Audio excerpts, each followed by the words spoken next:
நான் சொல்றத ஜஸ்ட் இப்போ நீங்க இமேஜின் பண்ணி பாருங்க. கேஸ் ஸ்டவ் ஆன் பண்ணியாச்சு. மேல தண்ணி கொதிச்சிட்டு இருக்கு. பட் அத நீங்க எடுத்துட்டு ரொம்ப தூரம் போயிட்டீங்க. ரொம்ப நேரம் ஆச்சு. நீங்க அவ்ளோ தூரம் போயிட்டு அவ்ளோ நேரம் கழிச்சுமே உங்களுடைய பாத்திரத்துல இருக்கக்கூடிய தண்ணி இன்னும் சூடா இருக்கு. அது எப்படி சாத்தியமா இருக்கும்? அடுப்புக்கும் பாத்திரத்துக்கும் ரொம்ப தூரம் இருக்கு.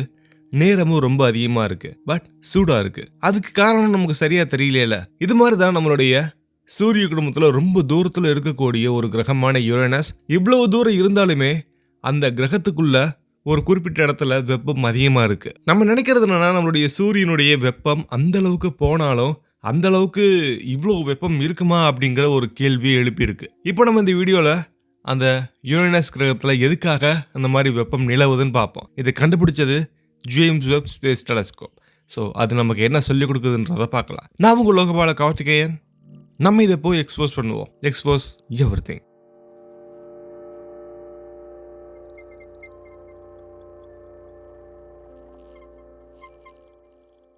இந்த சூரிய குடும்பத்தில் யுரேனஸ் அப்படின்றது மற்ற கிரகங்கள் மாதிரி இல்லாமல் அது அதோடைய ஆக்சிஸில் அதோடைய அச்சில் நேராக சுத்தாமல் சாஞ்சிருக்கு. இது ஒரு மிகப்பெரிய ஐஸ் ஜெயின். சுமார் 98 டிகிரி சாஞ்ச ஒரு பிரம்மாண்டமான ஒரு கிரகம் தான் இது. இதனால அதோடைய ஒரு அரைக்கோளம் பல வருடங்கள் சூரியனை பார்த்தும் இன்னொரு அரைக்கோளம் இன்னொரு பகுதி பல வருடங்கள் இருளை பார்த்துமே இருக்கும். இந்த டிஃப்ரெண்டான இந்த சிஸ்டம் இந்த வளிமண்டலத்தை ரொம்ப காம்ப்ளிகேட்டடா மாத்திருக்கு. யுரேனஸுடைய வளிமண்டலம் 3 முக்கிய அடுக்குகளாக பிரிக்கப்பட்டிருக்கு. கீழே ட்ரோபோஸ்பியர், அதுக்கு மேல ஸ்ட்ராட்டோஸ்பியர், அதுக்கு மேல தெர்மோஸ்பியர்.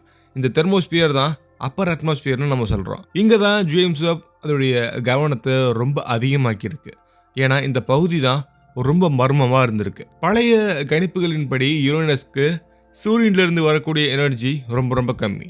பூமியை விட சுமார் 400 மடங்கு கம்மி. அதனால அதோடைய தெர்மோஸ்பியர் ரொம்ப கூலிங்கா இருக்கணும். ஆனா வாயேஜர் 2 கொடுத்த டேட்டா பூமியில இருந்து நம்ம இது வரைக்கும் அப்சர்வ் பண்ண எல்லா ஸ்பெக்ட்ரோஸ்கோபி டேட்டாஸும் ஒன்னு வித்தியாசமா சொல்லுச்சு. யுரேனஸுடைய வளிமண்டலம் எதிர்பார்த்ததை விட ரொம்ப சூடா இருக்கு. இது ஒரு மிகப்பெரிய பசிலா இருக்கு. இதுக்கு பல தியரிஸ் நம்ம கொடுத்திருக்கோம். Atmospheric waves, internal heat, magnetic interaction, particle precipitation. ஆனா இந்த தியரிக்கு போதுமான ஆதாரம் இப்போ வரைக்குமே இல்ல. டேட்டா ரொம்ப கம்மியா இருக்கு. இந்த நிலையில இன்ஃப்ராரெட் ஆஸ்ட்ரோனாமில ரொம்ப ஸ்பெஷலா இருக்கக்கூடியது James Webb space telescope. Webb near infrared and mid இன்ஃப்ராரெட்டை யூஸ் பண்ணி அங்க அதிகமா பல டேட்டாஸை எடுக்க ஆரம்பிச்சது. யுரேனஸுடைய அப்பர் அட்மாஸ்பியர்ல இருந்து வரக்கூடிய ரொம்ப மென்மையான வெப்ப சிக்னலையும் அது ரொம்ப அழகா பார்த்திருக்கு. வெப் பயன்படுத்தின முக்கியமான கருவிகள்னா நிர்ஸ்பெக், நிர்கேம், MIRI. இந்த கருவிகள் மூலமா யுரேனஸுடைய வளிமண்டலத்தில் இருக்கக்கூடிய hydrogen, helium, methane, acetylene, ethane மாதிரியான மாலிகூல்ஸ் எப்படி பரவி இருக்குன்றத லேயர் பை லேயரா ரெக்கார்ட் பண்ணிருக்கு. மீத்தேன் இன்ஃப்ராரெட் வெளிச்சத்தை ரொம்ப வலுவா உறிஞ்சக்கூடிய வாயு. யுரேனஸ் அதோடைய நீல நிறத்துக்கு இதுதான் முக்கியமான காரணமாகவும் இருக்கு. வெப்புடைய டேட்டா மூலியமா மீத்தேன் எந்த உயரத்துல அதிகமா இருக்கு, எந்த பகுதியில கம்மியா இருக்குன்றத முதன்முறையா 3 டைமென்ஷனல் மேப்பிங்கா நமக்கு கொடுத்திருக்கு. இந்த மேப்பிங் யுரேனஸுடைய வளிமண்டலம் ஸ்டாட்டிக்கா இல்லைன்றத நமக்கு ரொம்ப அழகா காட்டியிருக்கு. அது தொடர்ந்து சுத்திக்கிட்டே இருக்கு. வெர்டிகல் மேப்பிங் நடக்குது. கீழே இருக்கக்கூடிய வாயுக்கள் எல்லாமே மேல போகுது, மேல இருக்கக்கூடிய வாயுக்கள் கீழே இறங்குது. இதன் மூலியமா ஹீட் டிரான்ஸ்போர்ட் அப்படிங்கிறது இங்க எப்படி நடக்குதுன்றது நமக்கு தெளிவா புரிய வருது. வெப்புடைய அளவீடுகளின்படி யுரேனஸுடைய தெர்மோஸ்பியர் சுமார் 500 800 கெல்வின் வரைக்கும் சூடா இருக்கலாம். சில பகுதிகள் இதை விட அதிகமா கூட இருக்கலாம். இது சோலார் ஹீட்டிங் மட்டும், அதனால மட்டும்தான் இது கொடுக்கக்கூடிய அளவுன்னு நம்ம கண்டிப்பா எடுத்துக்க முடியாது. அப்போ மேக்னெட்டிக் ஃபீல்டு இது முக்கிய பங்கு வகிக்குதா? ஒரு கேள்வி எழுது. யுரேனஸுடைய மேக்னெட்டிக் ஃபீல்ட் பூமியை மாதிரி இல்லாம அது கொஞ்சம் விலகி இருக்கு, அது கொஞ்சம் சாஞ்சிருக்கு. இதனால சூரியனுடைய காற்று யுரேனஸுடைய மேக்னடோஸ்பியரை தாக்குற விதம் முற்றிலுமா வேறுபடுது. சார்ஜ்டு பார்ட்டிகல் வளிமண்டலத்துல நுழைஞ்சு அங்க எனர்ஜியை ரிலீஸ் பண்ணுது. ஜேம்ஸ் வெப் உடைய இன்ஃப்ராரெட் டேட்டாஸ் மூலியமா நமக்கு எனர்ஜி எப்படி தெர்மோஸ்பியருக்கு ஹீட்டா மாறுது, அது எந்த அளவுக்கு பரவுதுன்றதை நம்ம நேரடியாக கண்காணிக்க முடியுது. மேக்னடோஸ்பியரிக் ஹீட்டிங் அப்படின்ற ஒரு தியரிக்கு உறுதியான ஆதாரம் தான் இது. மேலும் வெப் யுரேனஸுடைய அரோராவை ரொம்ப தெளிவா பதிவு பண்ணியிருக்கு. அரோரா பாத்தீங்கன்னா பூமியில துருவ பகுதியில மட்டும்தான் அதிகமா தென்படும். ஆனா அந்த மாதிரி இல்லாம இந்த கிரகம் யுரேனஸ் ரொம்ப அதிகமா சாஞ்சிருக்கனால பல்வேறு பகுதிகளில் நம்ம அரோரா பார்க்க முடியுது. சில நேரங்கள்ல ஈக்குவடார்லயும் அரோரா நமக்கு தெரியுது. இந்த அரோரா மேப்பிங் மூலியமா மேக்னெட்டிக் ஃபீல்டுடைய structure, particle flow, energy deposition rate எல்லாமே நம்மளால ஈஸியாக கணக்கு பண்ண முடியுது.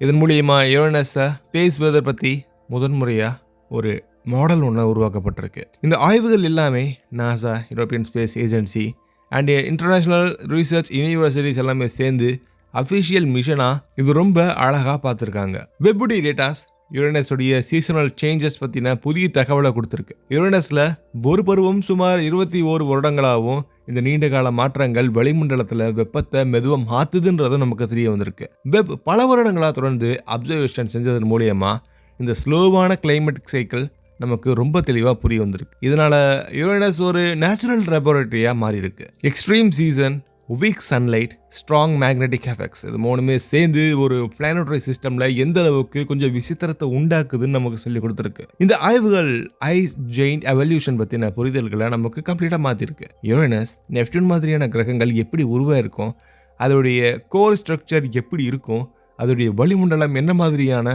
காலப்போக்கில் மாற்றத்தை ஏற்படுத்துது, அதோடைய முக்கியமான தரவுகள் என்னன்றத வெப் நமக்கு ஆதாரத்தோட கொடுத்துருக்கு. இது நம்ம சோலார் சிஸ்டம்க்கு மட்டும் இல்லை, இப்போ நம்ம கண்டுபிடிக்கப்பட்ட பல எக்ஸோ பிளானட்ஸ், யுரேனஸ் மாதிரியான ஐஸ் ஜெயின்ஸ் அதோடைய வளிமண்டலத்தை புரிஞ்சுக்கிறதுக்கும் யுரேனஸ் ஒரு பெஞ்ச்மார்க் பிளானட் மாதிரி நமக்கு இப்போ இருக்கு. வெப் உருவாக்கின அட்மாஸ்பியரிக் மேப் எதிர்காலத்தில் யுரேனஸ் ஆர்பிட்டர் மிஷனுக்கு ஒரு அடிப்படையாக இருக்கும். ப்ரோப் எந்த உயரத்தில் போகணும், எந்த பகுதியில் ஃபர்ஸ்ட் ஆய்வு பண்ணணும், எந்த இடத்துல ரேடியேஷன் அதிகமாக இருக்கு, எல்லாத்துக்கும் இந்த டேட்டா ஒரு வழிகாட்டியா இருக்கலாம். இந்த மேப்பிங் மூலியமா இன்னொரு விஷயம் ரொம்ப தெளிவாக தெரிய வந்திருக்கு. யுரேனஸ் உடைய வளிமண்டலம் ஒரு டெட் சிஸ்டம் கிடையாது. அது ஒரு தொடர்ந்து எனர்ஜியை எக்ஸ்சேஞ்ச் பண்ணக்கூடிய, தொடர்ந்து மாறக்கூடிய ஒரு லிவிங் பிசிக்ஸ் சிஸ்டம். ஒவ்வொரு இன்ஃப்ராரெட் சிக்னல்லையுமே ஒரு மாலிகுலர் ஸ்டோரி இருக்கு. ஒவ்வொரு டெம்பரேச்சர் மேப்லயுமே ஒரு எனர்ஜி ஹிஸ்டரி இருக்கு. வெப் அந்த ஸ்டோரிஸ் எல்லாத்தையுமே பதிவு பண்ணியிருக்கு. இப்போ நமக்கு யுரேனஸை பற்றி பார்க்குற விதம் கொஞ்சம் மாறி இருக்கலாம். 40 வருடங்களுக்கு முன்னாடி இருந்ததை விட கம்ப்ளீட்டாக மாறி இருக்கலாம். அப்போ ஒரு மங்கலான புள்ளி இப்போ ஒரு டைனமிக் வேர்ல்டு. இதுதான் மாடர்ன் ஆஸ்ட்ரோனாமி. ஒரு டெலஸ்கோப் ஒரு கிரகத்தை மட்டும் பார்க்கல, அது மனிதனுடைய புரிதலையே மாத்துது. இந்த பிரபஞ்சத்துல பல விஷயங்கள் ரொம்ப அமைதியாக நடந்துட்டு இருக்கு. பில்லியன் கிலோமீட்டர் தூரத்துல ஒரு வினோதமான கலர் இருக்கக்கூடிய ஒரு பிளானட், அதுக்கு மேல நம்ம பார்க்க முடியாத வெப்பம், நம்மளால் உணர முடியாத காற்றுடைய அந்த மௌனம், நம்ம பார்க்க முடியாத அந்த சக்தி, அது எல்லாமே மனிதன் உருவாக்கின ஒரு மிகப்பெரிய ஒரு அட்வான்ஸ்டு டெலஸ்கோப் மூலியமா பார்க்க முடியுது. வெப் யுரேனஸ் உடைய வானத்தை மட்டும் பார்க்கல, அது நம்ம கிரகத்துடைய புரிதலை ரொம்ப அதிகமாக விரிவாக்கி இருக்கு. இந்த மாதிரி ரொம்ப டீப் ஸ்பேஸ் ஆப்ஜெக்டை நீங்கள் தொடர்ந்து எக்ஸ்ப்ளோர் பண்ணோம்னா மறக்காமல் நீங்கள் சப்ஸ்கிரைப் பண்ணுங்கள். வானத்தில் பல விஷயங்கள் வினோதமாக நடந்துக்கிட்டே இருக்குது. அதை நம்ம புரிஞ்சுக்கிட்டதுக்கு ட்ரை பண்ணால் போதும், நமக்கு ஈஸியாக புரியும். அடுத்து ஒரு வினோதமான ரொம்ப ஆச்சரியத்தை ஏற்படுத்தக்கூடிய விண்வெளி பகுதியில் கண்டிப்பாக நம்ம ஒன்றா சேர்ந்து பயணிக்கலாம். பாய்.